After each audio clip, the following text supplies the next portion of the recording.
Hi, I'm Jason, the director of Seasoned Cookshop, and today I'm going to be showing you how to sharpen your knife using a whetstone. So this is our design. This is a seasoned whetstone. It's got a base grip while you're using it, and it's got two numbers on it, 1000, 6000. The higher the number, the finer the grit. So basically you'd use the lower number, 1000, to do your initial sharpen, and then the higher number, switch it around and use the higher number to just polish the edge of the blade and just finish it off nicely.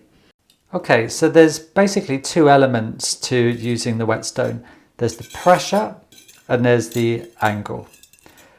For the pressure, you want to move it forwards and then more pressure as you come back. Forwards, more pressure as you come back. You want to do it about 15 times. Backwards and forwards, and then check to see how sharp it is, both sides. So forwards, pressure as you come back, forwards, pressure as you come back, and then move it down a bit and do the next part of the knife. Forwards, pressure as you come back, and so on until you get to the tip. When you get to the tip, same thing. You see some people kind of do this sweeping motion. I should say that the reason you can see drops of water on here is that I've soaked this whetstone for a good 20 minutes, half hour before we're using it. Okay, so in terms of the right pressure, a little tip to get used to applying the right pressure is to put your whetstone on a scale. This has got a good grip to it, our whetstone. So it's fine in terms of gripping. Okay, so forwards, and the pressure is as we come back. And you want to apply about 2 kg of pressure on the backward stroke if your knife is in not bad condition in terms of sharpness. If it's really had it, the edge, then you can apply going up to close to 4 kilograms of pressure on the return.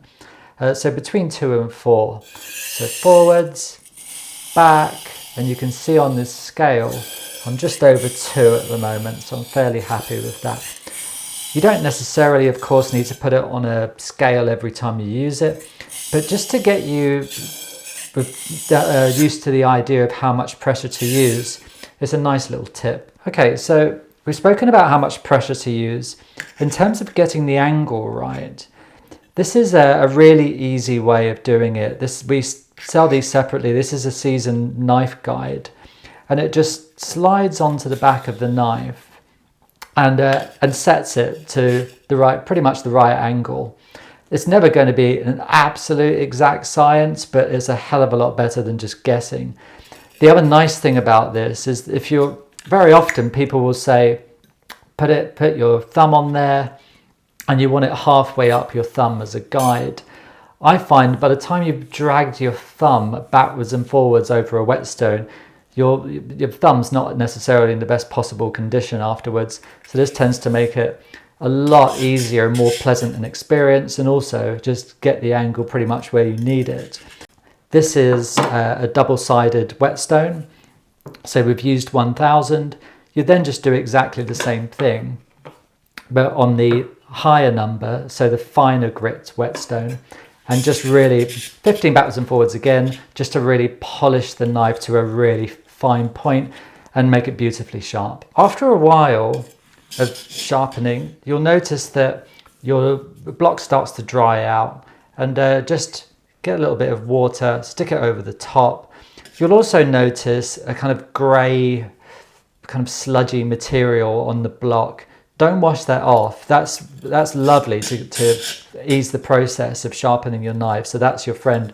You want to wash that off after you finish sharpening, but any grey kind of water that appears on the top is all good. So we're going to sharpen this knife. I would use one of our own Seasoned S1 knives. Trouble is they hardly ever need sharpening. So this one will do it. It's nice and blunt. Nice scales on. Forwards, backwards, about 2 to maybe 3 kg of pressure. Do that about 15 times. So as you can see, I'm using the seasoned guide, which keeps my angle constant, but also makes it a whole lot easier to move this backwards and forwards without damaging your thumb. and putting pressure as I drag it back to me.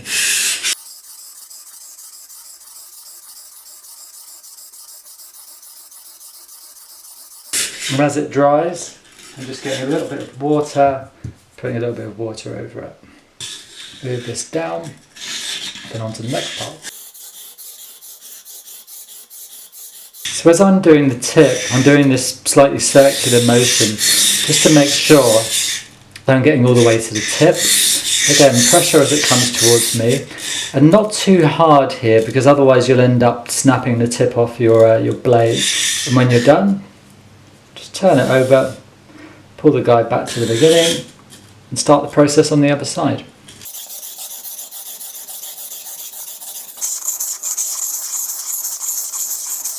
After we've done our 1000, so the course, we flip the stone over and we're on the 6000, which is just polishing up the edge of the knife and just getting it super sharp. Exactly the same process applies. About 15 strokes backwards and forwards, pressure towards me, working your way all the way down the knife on both sides.